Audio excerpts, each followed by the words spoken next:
You're listening to an encore presentation of You Bet Your Garden.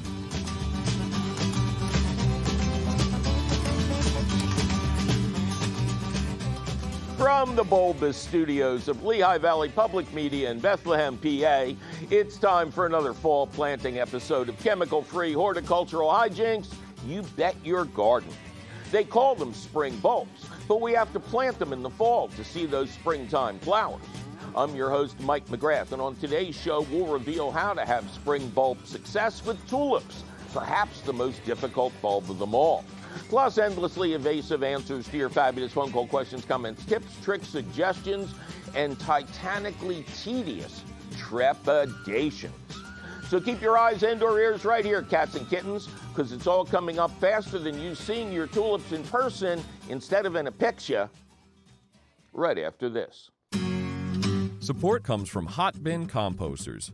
Hot Bin Composters are designed to reduce waste, heat up to 140 degrees Fahrenheit, create compost within 30 to 90 days, and minimize odors. More information at hotbincomposting-us.com. Welcome to another thrilling episode of You Bet Your Garden from Rodale Institute Radio and Television at Lehigh Valley Public Media in Bethlehem, PA. I am your host, Mike McGrath. Coming up later in the show, we're going to tell you exactly how you can plant the most delicious spring bulb of them all, delicious to everything that tries to eat your plants, that is, and get to see the flowers the following spring. But before that, lots of your fabulous phone calls at 833-727-9588. Tara, welcome to You Bet Your Garden. Hi, Mike. Hello, Tara. How you doing? I'm doing all right. How are you? I am just Ducky. Thanks for asking. Ducky is happier, too, because he has a new mask that fits him much better. Who knows how long we're going to be wearing these things. Yeah, I better get used to it. Yeah. So where is Tara? I am up in Northwest Arkansas. Oh, okay. Northwest Arkansas. Give me what you're close to. Walmart headquarters, Fayetteville, Bentonville. Oh, okay. University of Arkansas. Okay. Razorbacks. Yeah, very good. All right. What can we do for Tara in Arkansas? Well, I've had this house. We've been here probably about 10 years. And it's a split-level house on a very sloped lot. And the back of our lot is some unmaintained woods. Mm-hmm. And we just had terrible drainage issues because it's just compacted clay, and underneath the clay is slate. So we spent thousands of dollars trying to correct drainage and foundation issues. And in the meantime, my yard has just turned to a mess. I mean, it's just so compacted. All my trees continue to get diseases every year, and this year has been the worst as far as what I've diagnosed as being a rust problem. Oh, okay, sure, yeah. And it's just overtaking everything. And I even had some planters that I used to grow some vegetables. Right. And the rust even spread to them. Okay, so let me stop you right there. And what did you fill the planters with? Just some organic potting soil that I found at the store. Oh, okay. All right. That's unusual. What did you grow in the planters? I've got tomatoes, basil, strawberries, and part of our school project for my son is we just cut up some vegetables that we had and stuck them in the dirt, and they actually grew as well. Well, I got to stop you there because we've been talking about this on shows for 6 months now, but there is a great book out there called Regrowing Your Vegetables. And I think these are great school projects. Like I said before, I'm trying to get the author on, but she's in Germany and we're having trouble connecting. But it's from Fox Chapel Books. It's called Regrow Your Vegetables. And it's about how to take the bottom of celery and make a new celery stalk out of it. And basil, how to take a couple of leaves and start a new basil plant. It is probably one of the best projects you can do with kids. Yeah, I'm definitely success, but I was looking for better options. Yeah, well, now you say that you tried to improve your clay soil. What did you do? Did you have drain tiles put in? Well, as far as the drainage issue goes, mainly we were just trying to protect the house. So there really hasn't been a ton of things done other than, so in the early spring and in the fall, it's basically a river in one section of our yard where I don't know if there's something underneath some sort of spring or if it's just running off the hill or what. But there could so be, I just sort of there could be a spring up on the hill. And if that's the case, first of all, you should tap it for water. But you might be interested in kind of controlling the spring, using that for your house water and your garden water. And you could have an overflow line off the back of the spring that would take the water in another direction.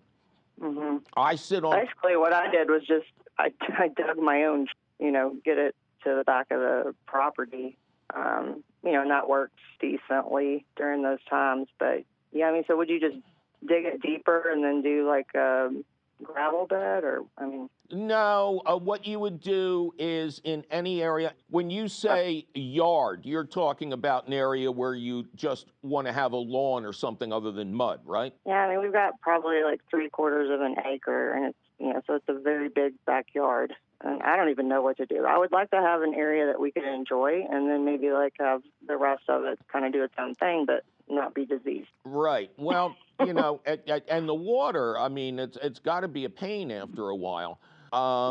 What I would do, because you got the university there, I know this is like hitting the ball in a weird corner of the ballpark, but I would check with the university and see if they have a hydrologist who is an instructor there, and see if you can get the hydrologist to come out or recommend a company that could really do the right kind of professional grading. Because the water has to be stopped way back. It's once it gets onto your property, no amount of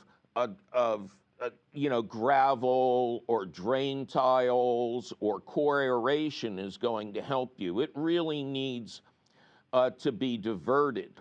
And the time to do that where you are in Arkansas, that would be in the spring.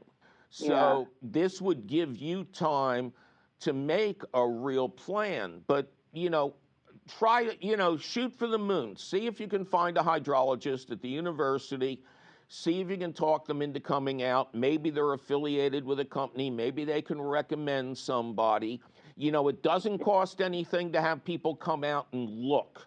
That's actually a great idea, because I had an engineer come out, and he was more like a structural kind of engineer. So right, I was kind of at a loss for where to go. Right, he just told you when your house is going to collapse from all this. Right, yeah, exactly. Yeah, so see if you can find a hydrologist, because this is beyond my abilities here, but because it's happening higher up, I think you've got a good shot at diversion. And then everything, I think, after that would come along. Once you stop the rivers going through your property and things start to dry out, then you can do core aeration to lessen the effects of the clay. You may want to invest in drain tiles in that area.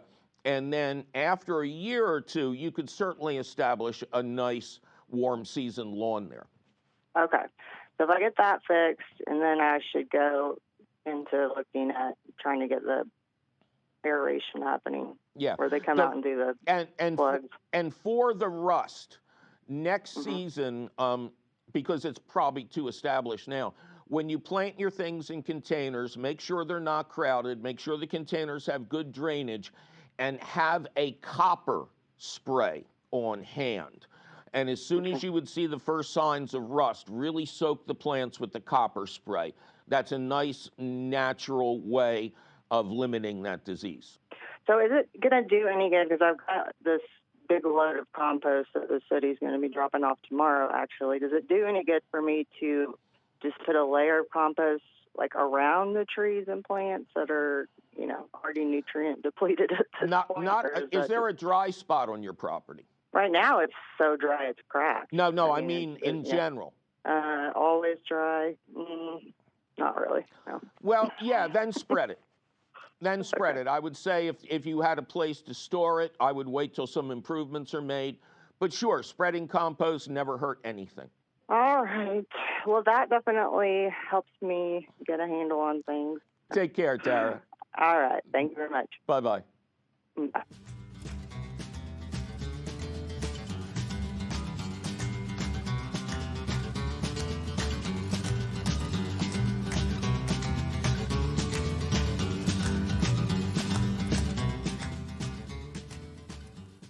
Kathy, welcome to You Bet Your Garden. Thank you. Hi, Mike. How are you? I'm just ducky, thanks for asking. And how's Kathy? I'm just peachy. Thanks for asking. Okay. I was told by somebody that I should be peachy when it's sunny out and ducky when it's raining. That makes sense. All right, so where are you peachy? I'm in Doylestown, Pennsylvania. Just outside of Philadelphia. So what can we do for you, Kath? So I was standing at my kitchen window looking at my garden, and it appeared like there was an earthquake beneath one of the tomato plants. All of a sudden, a squirrel popped out with a tomato in his mouth, went over to the nearby tree, sat down, and happily ate my tomato. Yeah, because the evil squirrel knew you had a good view of this. Yeah. So, we live on a 1-acre lot. The garden is all the way at the bottom of the lot, very, very far from the hose. I would love to have one of those motion-activated squirters. Sprinklers, yes. Yes, but I fear that my husband is going to squirt himself. Plus, hooking it up and unhooking it every time we mow the lawn is sort of a drag. I noticed that they had one of these that you just put the water in it, but I can't buy it anywhere. It's discontinued. So I thought about those owls that make noise and have flashing eyes. Nah. What do you think? Nah. No? Okay. However, my friend Lee Reich actually kind of invented a similar thing. It's motion activated, but instead of shooting water, when it's activated, it plays a radio station that you've preset on the thing, and it has a bright light built in. Oh, that sounds cool. Yeah, I forget if he called it the deer chaser or something like that, but it's green plastic, trying to, not too big, not too small, and it takes a couple of D-size batteries. And I tested it, and it seemed to work well. But I will tell you that squirrels are evil. Oh, yeah. They have a lot of time on their hands to figure stuff like this out. I wouldn't be surprised if they actually stole the batteries for use in their in their transistor radios in their squirrely homes. Now, your tomatoes, what kind of support do they have? They're on tomato towers. It's not cages. It's, conical shaped towers. Right. If the deer chaser thing doesn't work, and by the way, the ones I had were all AM radios, and what I tuned mine to was the local sports talk channel that during the day or when there weren't games on could be like a talk show about sports, or it could be Rush Limbaugh or somebody like that. But I found it very effective because, in those things, they're yelling at each other. Yeah. And then when you got a ball game on, everything is different. The crack of the bat, it's constantly changing. It's not like you're playing dinner music for them. Yeah, I think it sounds wonderful. But if that doesn't work, you're going to have to go out and make cages of welded wire animal fencing. Yeah. These things last forever. You make a little top that you can twist tie on top of them. And then the evil squirrels have to figure out some way of getting in there, or they'll go eat the neighbor's tomatoes, really. Yeah. So, go ahead. I don't wish the squirrels on anybody, but, they can't have my tomatoes. That's the bottom line. I have, what did we do? We had something up on our Facebook page, an evil squirrel story, and we got dozens of, oh my God, they ate my tomatoes, they ate my tomatoes, they ate my tomatoes too. You know, they're fiends. Yeah, they are. So, like I said, I think it was called the Deer Chaser. You can probably still find it out there. Okay. Sound and light, you know, but the sound would always be different, which I think is really good. When I was the editor of Organic Gardening magazine, somebody rigged up one of those things by itself. They bought a motion-activated sensor and rigged it up with a radio that they kept to an AM station. So every time, in this case, it was a groundhog came in, the radio would start blaring, you know. So I think that's going to be effective. But if not, go to our website and click on the link that says answers to all your garden questions. And there's real specific instructions on how to make my tomato cages. Okay. I will do that. I also looked there, and I liked the idea about the googly eyes. Somebody wrote in. I'm going to try that too. Yeah, I remember that. That was creepy. Yeah, I thought so too. I'm going to try that. Well, I mean, it's almost Halloween. Dollar stores have this stuff in bulk right now. I know. I have enough eyeballs for the entire neighborhood if I do that. What a strange expression. Yeah. All right. Well, good luck to you, Kath. Thank you so much. I love your show. It's just great. Oh, thank you so much. It's a pleasure doing it. Well, it's time for me to take a little break and remind everyone that for most of us, the time has come to remove new flowers and small fruits from our tomatoes and peppers, because there just isn't enough time left for them to ripen up. But don't go deflowering your delicacies just yet, because we'll be right back with the secrets of spring bulb success and more of your successful phone calls. I'm Mike McGrath, and you're listening to You Bet Your Garden at Lehigh Valley Public Media in Bethlehem, PA.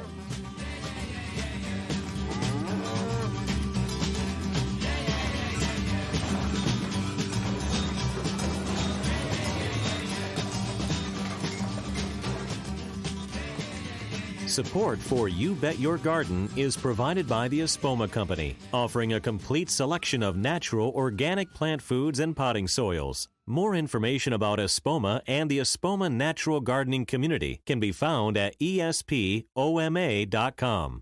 You're listening to an encore presentation of You Bet Your Garden. Welcome back to another thrilling episode of You Bet Your Garden. I am your host, Mike McGrath. Coming up later in the show, have you planted tulips but nothing ever came up? There's a number of different reasons that could happen, and we'll tell you what they are and how to work around them when we get to the question of the week. In the meantime, more of your fascinating phone calls. Leon, welcome to You Bet Your Garden. Hello, Mike. Such a pleasure. Well, I hope it will continue to be a pleasure by the time we're done. How are you doing? I'm doing great. It's a magnificent day. I'm getting some sun, doing some work, drinking some cocoa tea. It's good, yeah. Okay, so where are you getting sun? In Pittsburgh, PA. Pittsburgh. Okay. I have to say, I grew up in Philadelphia, and there are two cities in the country where I felt like I had lived there all my life, and they're Chicago and Pittsburgh. Well, you know, Pittsburgh's a great small town, and I also grew up outside of Philadelphia in New Hope. So, you know, yeah, beautiful areas, very green. They really are. And, you know, I'm jealous because you're so close to the Frank Lloyd Wright House, Fallingwater. And every time I come anywhere near Pittsburgh, I always do a dog leg and go through the house again. It's one thing I haven't done. I need to get there. Oh, and fall color is coming up. I mean, the house really is a part of the environment. It is truly organic. Cool. Thank you. What can we do you for? All right. I have like two questions. I believe they're connected, but they might not be. Okay, we should do charades. Number one. Yeah, sounds like. Number one is that I have this black bamboo that I love. Mm-hmm. It's great. The bamboo's coming in. It's in a pot, and I definitely need to repot it. Okay. But whenever the leaves grow in, they start to yellow really quickly, and then the edges and the tips start to brown. Right. And, I don't know why. I have been fertilizing it. It might be root bound, but I know that, like, on the bottom of it, I have these purple clovers, oxalis, and I love putting them in all sorts of my planters. I just Right, because you can't kill them. You can't kill them. They come back. They're beautiful. They're great, and the color just complements everything. And that's kind of the way I do it. I have a pot of oxalis outside for the summer, and I think in 2 or 3 years it'll be eligible for Social Security. All right, now you can't do it. Yeah. Now, Go ahead. Black bamboo is a tropical plant. So do you bring it in the winter? I do. Okay. Yep. What kind of a pot are we talking about?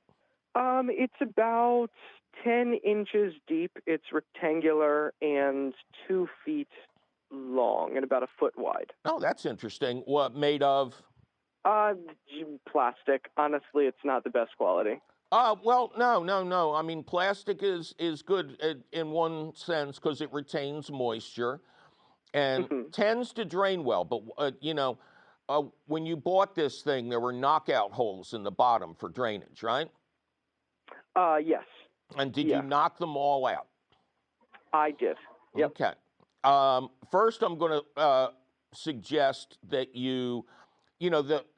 since you have a rectangular pot, the bamboo should actually be pretty easy to just lift out. And I would suggest you take it out and examine the roots. It sounds like it's being overwatered. And what kind of fertilizer are you using? I am using Down to Earth's all natural. I forget if I use the all-purpose or the bat guano. Yeah. And what kind of soil is in the pot? It is. I think it's like a general potting soil. Okay. It might be Vigoro or mixed with some of my worm compost. Oh, okay. So. That's not bad. Okay. So I wish we had my old friend Bamboo Rick Venzi handy. He grew. I think he stopped, but he one time grew all of these different clumping bamboos. Now, we probably need to tell people that your bamboo is not running bamboo. It's not invasive. It grows in clumps and will get wider over time, as will many of us, but it won't travel underground like the notorious running bamboo. So it's well behaved and they're beautiful, but these plants can be a little finicky. So I want you to lift it out. How long has it been in this container? About 2 years. I want you to lift it out, examine the roots. If any of the roots are truly blackened and rotten and anything like that, prune them off. Maybe, I'm trying to think of the correct term, but perhaps if you think the bamboo is overgrown, is it stretching to both sides of the container? Not yet. Yeah. Eventually you'll have to divide it. But for now, I think lift it out of the pot. If the roots are rotten or just don't look good, clean them up, rinse them off, prune off anything that looks bad, turn the thing upside down and knock more holes into the bottom. And make sure it's set up on something so that water drains out instead of being flat to a surface. And get the oxalis out of there. Okay, gotcha. So that's on to my next question, if that's all right. Go ahead. So I have way too many plants, some would say. I don't think so. But because of that, I house them a lot together in the same plots. And, I know that in nature, through like fungal networks and such, plants can kind of be beneficial for each other. And I'm wondering if this oxalis is harming, the bamboo, or where I can kind of learn more information on kind of what plants I can house together. Yeah. Now you're into mycology. Yeah. Well, I would suggest you start with fungi.com, fungi.com. That's the website of my good friend Paul Stamets, who runs a company called Fungi Perfecti. He is the mushroom man. He knows everything about the above ground growth, the mycelium, all that kind of stuff. So the only reason I'm saying get the oxalis out of there is the main plant isn't doing well. So we need to change something. And what I want you to do is back off on the watering a little bit and just stop feeding it for a while. And when it's outside, is it in full sun or dappled sun? It's on my porch, so it gets morning sun. Oh, okay. That's not bad. All right. And how does it look inside over the winters? It generally loses a lot of its leaves. Okay. Bring it in gradually. Make sure it's not near a heater or heat vent of any kind. That's not a, what? Did I just tell you what's going on? You might have, yeah. I mean, well, at least during the winter, why it was doing so poorly, it was next to heat. And I also didn't have it suspended. It was like kind of sitting in a little bit of its water. So I think I might have been drowning and overheating it. Yes. Yeah, it's when a plant comes in for the winter, it's very natural if it's stressed to drop its leaves. So it's telling you something. And, you know, I'm sure like the rest of us, your space to put these things around is limited, but it's a big no to have them near any kind of heat vent. Yeah, thank you for helping me speak to my plants a little bit better. Laurie, welcome to You Bet Your Garden. Oh, thank you for having me. Appreciate it. Thank you for being had, Laurie. How you doing? Actually, I'm doing pretty good up here. Okay, where's up there? I'm in Humboldt County, California. I have been in Humboldt County. All right. A couple of years ago, I was the keynote speaker at an outdoor rock concert on the Humboldt Bay, that park right there. Okay. Okay. Yeah. It is so beautiful up there. The terrain, the beaches are insanely beautiful. Yeah, they are. Yeah. But I hope I hope you don't get the tsunami that all the signs are warning you about. Oh, yeah. Well, our area has the ocean rise, you know, with the climate change is pretty dramatic right around here. And the ocean meets the mountains. Yeah, it does. The redwoods, right? Yeah, it's very dramatic. Beautiful country. All right, what can we do you for, Thank Laura? you. Let's see. Today it's a black-stemmed hydrangea that I was thinking I really do need to move it to an area where it's not getting the sun. I mean, the symptoms.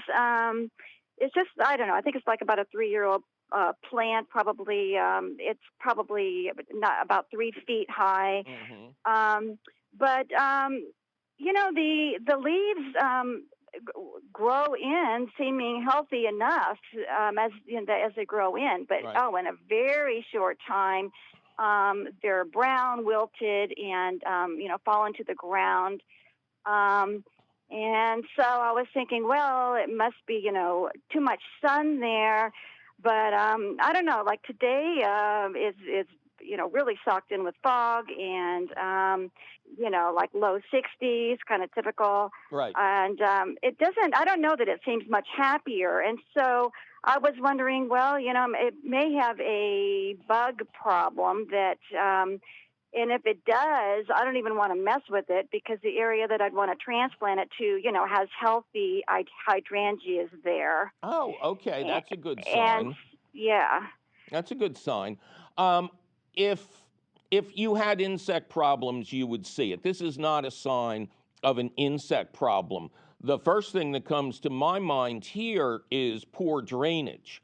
Is this an area that collects water? Yeah, to be honest, I planted it on a bit of a slope. I thought, that would be a good drainage. But in hindsight, as I look back when I planted it, I was not nearly careful enough to add the good woody compost and, So yeah. In fact, that was a thought I had, was possibly root rot. Yes, and you'll be able to confirm that when you dig the plants up. Now, have these hydrangeas bloomed for you? Yeah, well, yeah, I mean, my hydrangeas do great, except this one in this that I'm talking about, and it's planted in a different area. Right. It's a black stemmed hydrangea. The others are not.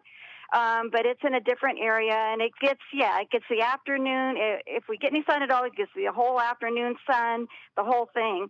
So that's what I was thinking, was that it needed a shadier spot.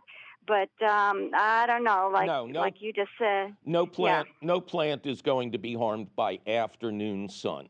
This sounds like a classic case of poor drainage. Now, what state is it in now? Are there still flowers on it, leaves? Yeah, there's still leaves, and in fact, some even, very, blooming in, leaves blooming in. Mm-hmm. Like I said, it seems like as they bloom in, they look healthy enough, but in very short time, they're, brown and on the ground. Right. It does have some foliage on it. So if a visitor saw it, it may not look to their eye as bad as I'm describing, but it is. I mean, and it actually has some blooms. The blooms aren't really great at all. Okay. Kind of brown on brown. Yeah. Okay. So here's what we're going to do.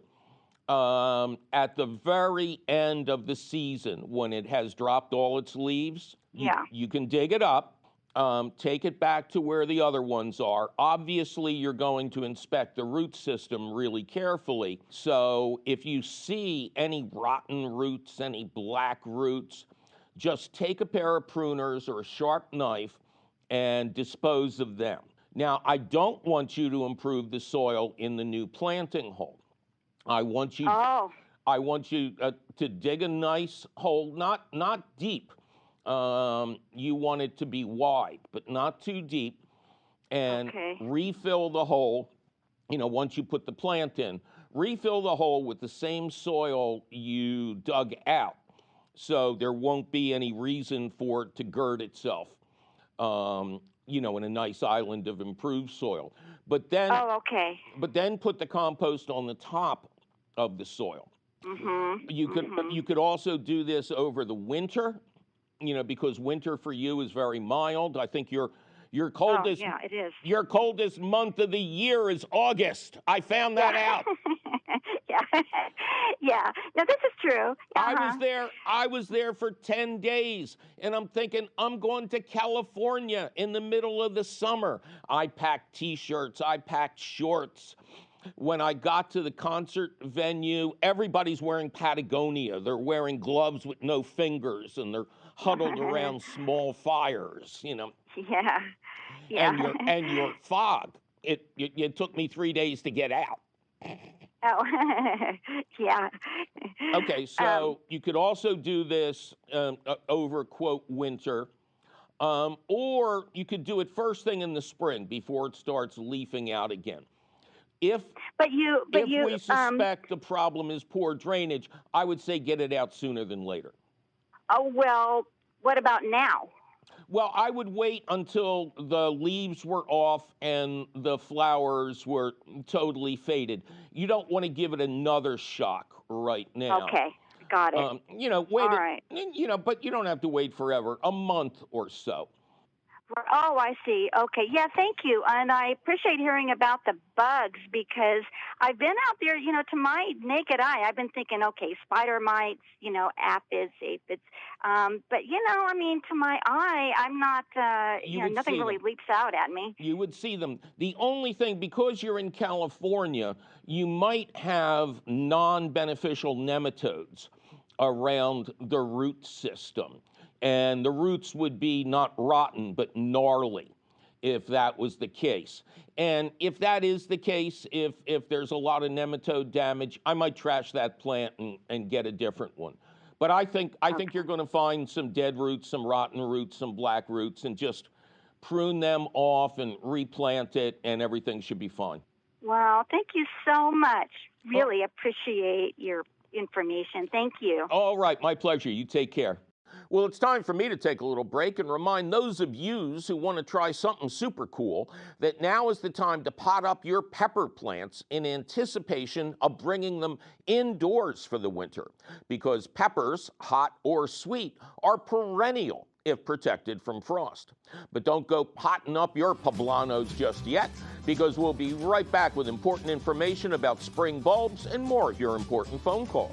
Support for You Bet Your Garden is provided by the Espoma Company, offering a complete selection of natural organic plant foods and potting soils. More information about Espoma and the Espoma Natural Gardening Community can be found at espoma.com. You're listening to an encore presentation of You Bet Your Garden. Welcome back to another thrilling episode of You Bet Your Garden at Lehigh Valley Public Media in Bethlehem, PA. I am your host, Mike McGrath, and we're in the stretch now, cats and kittens.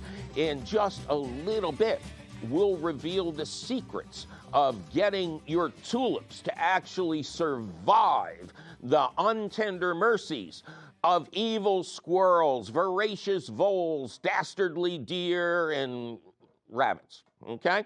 In the meantime, though, a couple more of your fabulous phone calls. Eileen, welcome to You Bet Your Garden. Hi, Mike. How are you? I am just Ducky. Thanks for asking, Eileen. Ducky is very happy when people ask how I am, because then he gets to take over the show again. How are you doing? I'm great. Where is Eileen? In Collegeville, Pennsylvania. Oh, sure. Okay. I know where Collegeville is. Not exactly a suburb of Philadelphia, but you can kind of see it from there. So, Yes. What can we do for Eileen in the land of colleges? Well, I have a problem with one of my plants that a landscaper put in. Right. It's a daisy-type plant called Calamaris. Oh, okay, sure. It was planted in 2018, and it bloomed in 2018. It was planted in the middle of July, though, so it was rough. Yeah. Watered it quite a bit. It bloomed. It bloomed again last year in 2019 with no attention paid to it. Good. And this year, it has grown very large, very tall, like 3 feet, I'd say, and it has not bloomed at all. Okay. Any of my 5 plantings. Okay, so you got 5 of these things. Yes. Okay. So this is a member of the sunflower family. The flowers look like daisies. They also look like asters. So sometimes this plant is called the false aster. It is considered one of the most carefree plants you can grow. It's obviously a perennial, has a long bloom time, does well almost across the country, zones 5 to 9. All the other girls like it. It makes all its own clothes. But there's 2 things that owners of this plant have to remember. The first is it needs good drainage. It is susceptible to root rot if it's planted in an area where water pools up and doesn't drain properly.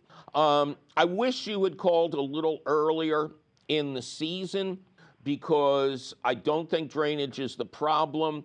I think simply that this thing could use a good pruning. One of the secrets of getting that constant bloom all season long is to give the plant a little haircut to stimulate it in the spring, and then after that, promptly either pinch off or deadhead or prune off all the faded flowers to encourage more flowers.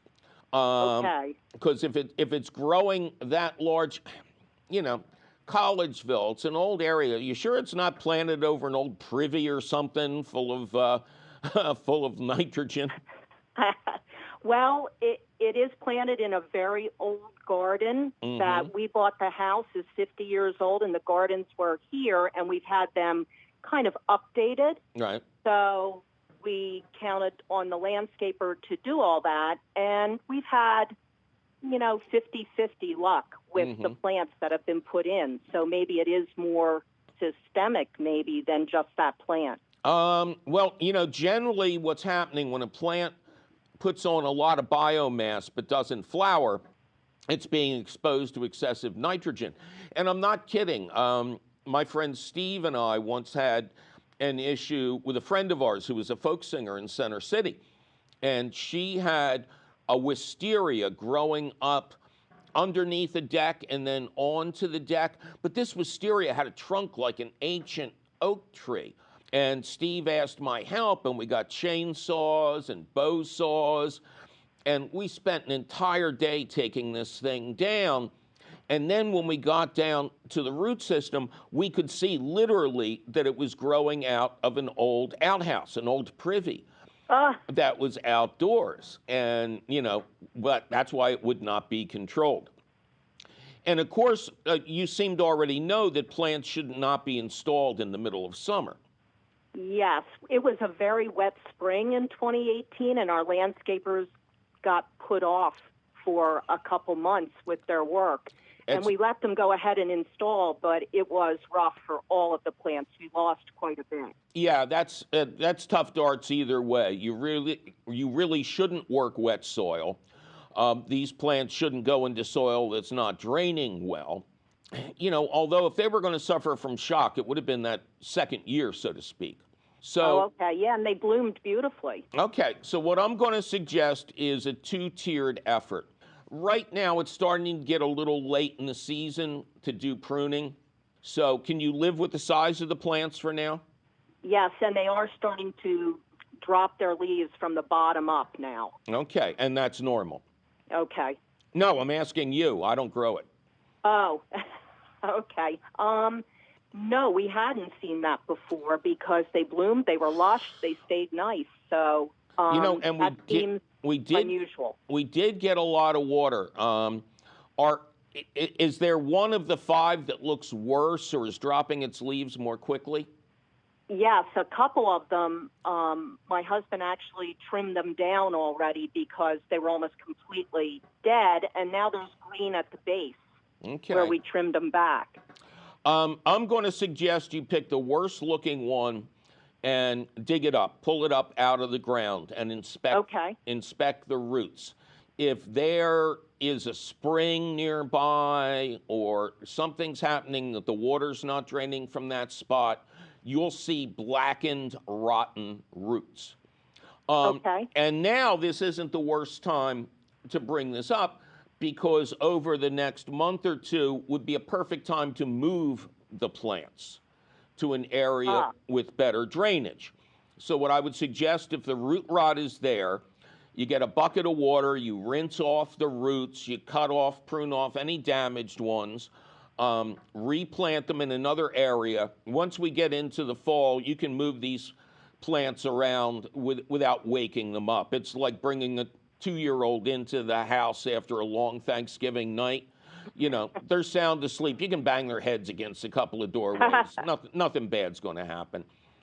If the roots look okay, then the only thing I can suggest is that you spread some rock phosphate around the base of the plants to see if you can induce blooming for next year. But whatever you do or see, when plants start to grow again in the spring, put on new growth, I want you to give them a light haircut all around. And then if they start to bloom better, make sure that you're trimming back any canes, so to speak, any branches that don't have flowers on them, and remove spent flowers promptly. Okay. All right? Okay. That sounds like a plan. Well, all right. Well, good luck to you. As promised, it is time for the question of the week, which we're calling How to Tiptoe Your Tulips to Spring Bulb Success. All right.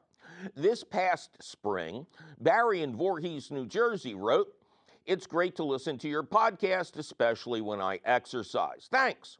I'm hoping you can help me with a spring bulb problem. Around 15 months ago, I planted 50 tulip bulbs in my front lawn.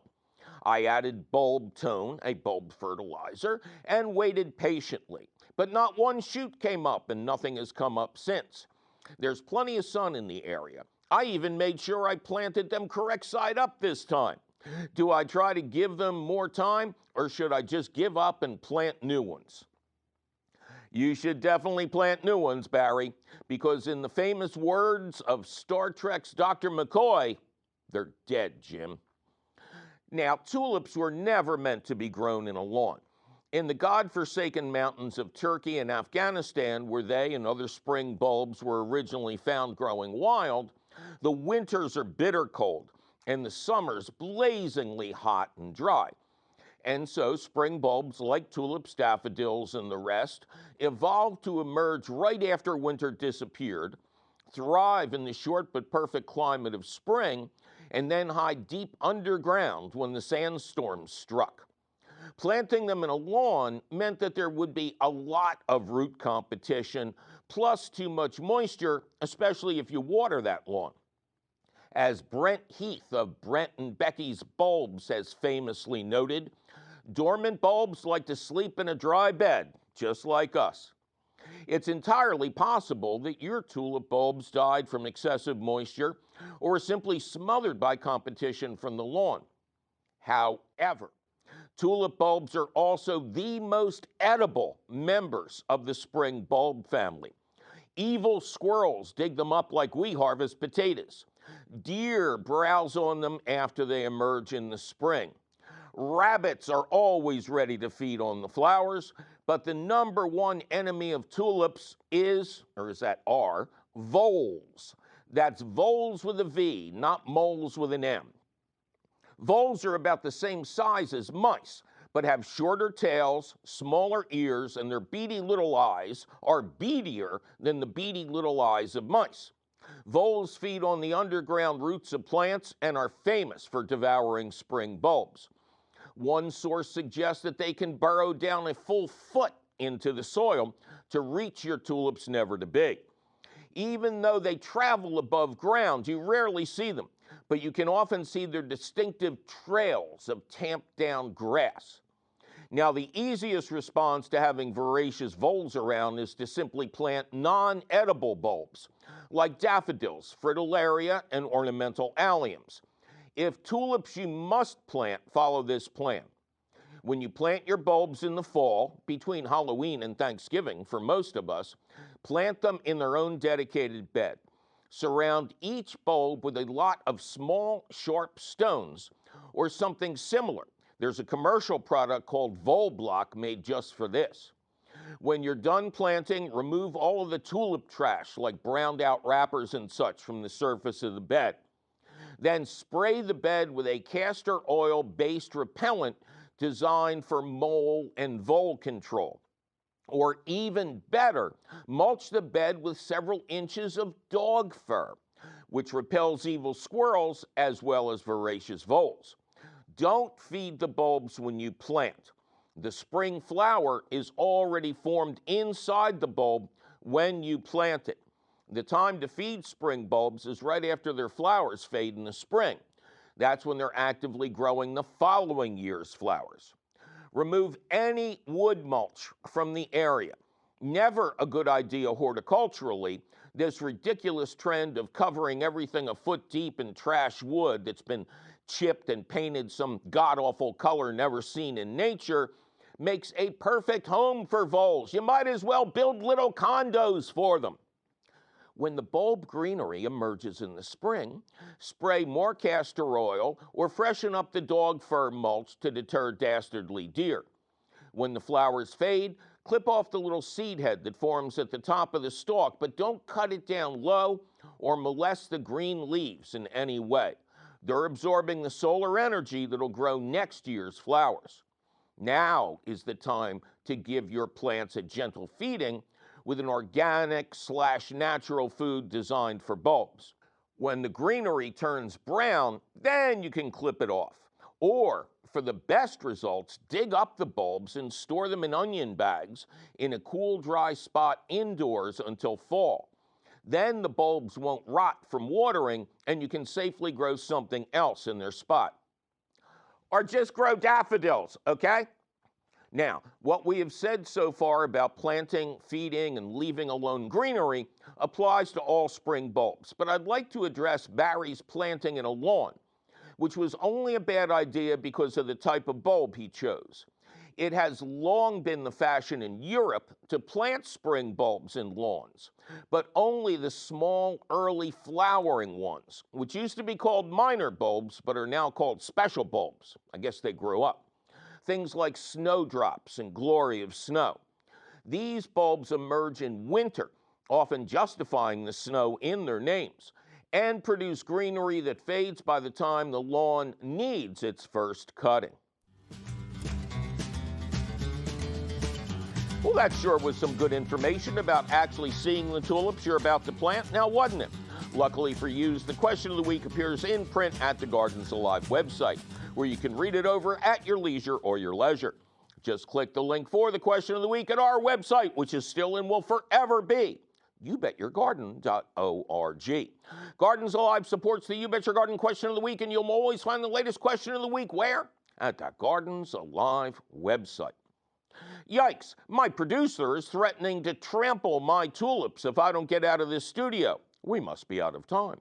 But you really can call us anytime at 833-727-9588 or send us your email. You're tired, you're poor, you're wretched refuse teeming towards our garden shore at YBYG@WLVT.org. Please include your location. You'll find all of this contact information, the answers to hundreds of your garden questions, audio of this show, video of this show, audio and video of old shows, and our podcast. It's all at our website, YouBetYourGarden.org. You Bet Your Garden is a half-hour public television show, an hour-long public radio show, and podcast, all produced and delivered to you weekly in association with Lehigh Valley Public Media in Bethlehem, PA. Our radio show is distributed by PRX, the Public Radio Exchange. You Bet Your Garden was created by Mike McGrath. Mike McGrath was created by Max Bialystock, Leo Bloom, and Mel Brooks, with book and lyrics by Franz Liebkin and a special appearance by Dick Shawn. Our musical director is Ken Queter. Our chief content officer is Yoni Greenbaum. Our angel of the airways is Christine Dempsey. Our engineer is always cheerful Charlie Sarah. Our social media director is Amanda Norfleet. Check out her fine work at the You Bet Your Garden Facebook page. Our peerless princess of profound production is Tavia Minnick. Our website wonder is Nicole Harrell. Our audio editor is the lovely Jonas Bowen. Our video editor is judicious Jake Boyer. Our harassed and harried director is Javier Diaz. The usual gang of idiots includes Eric Werner, John Flynn, Jacob Morris, Zach Datak, and many others too expensive to mention. Our fearless leader, CEO, and Grand Poobah, Tim Fallon, tried to go to Hess's of Allentown to return the year 2020, only to realize that he was several decades late for that meeting. I'm your host, Mike McGrath, planting more lettuce than we can possibly eat, harvesting more potatoes than a small village could consume, and waiting patiently for my tomato plants to die so that I can be done bending over a hot sauce pot. And if I don't fall into that hot sauce pot, I'll see you again next week.